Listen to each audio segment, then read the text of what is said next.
İngiltere İsrail'e desteğini çekecek mi?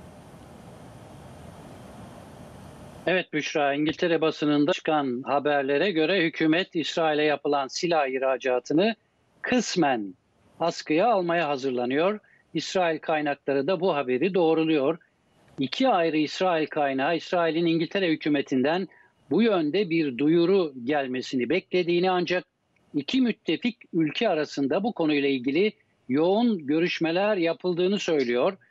The Times gazetesinin haberine göre de İngiltere bu kararı yaz aylarının ortasında açıklayacak. Yani Ağustos sonu, Eylül başı gibi alınacak bu karar.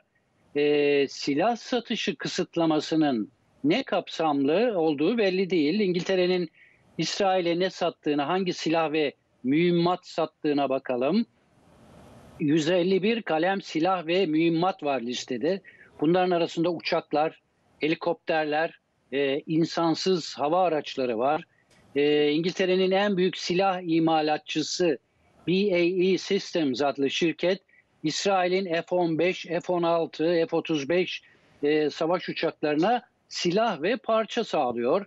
Ayrıca zırhlı araçlar ve tanklar var. El bombaları, bombalar, balistik füzeler ve yönlü kızılötesi karşı tedbirler var İsrail'e satılanlar arasında. Bunun ne kadarında kısıtlamaya gidileceği henüz belli değil.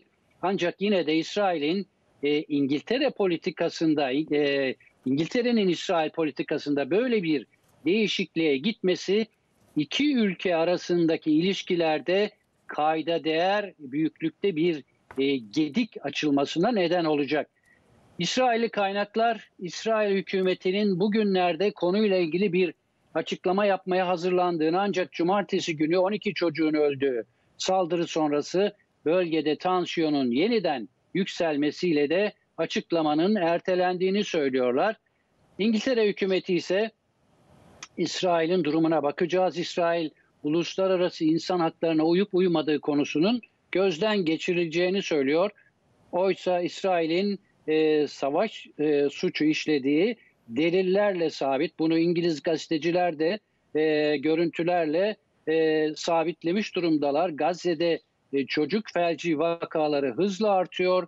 Çocukların temiz su içmesi gerekirken İsrail ordusuna mensup mühendisler Gazze'de Kanadalıların inşa ettiği bir su arıtma tesisini havaya uçurdular geçtiğimiz hafta.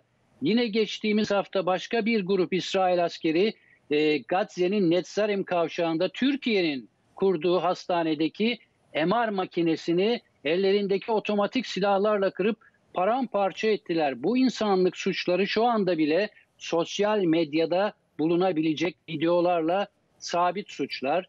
O yüzden İngiltere hükümetinin İsrail acaba savaş suçu işledi mi, insani suç işledi mi bir bakalım demesi ayak sürçmeden başka bir şey değil.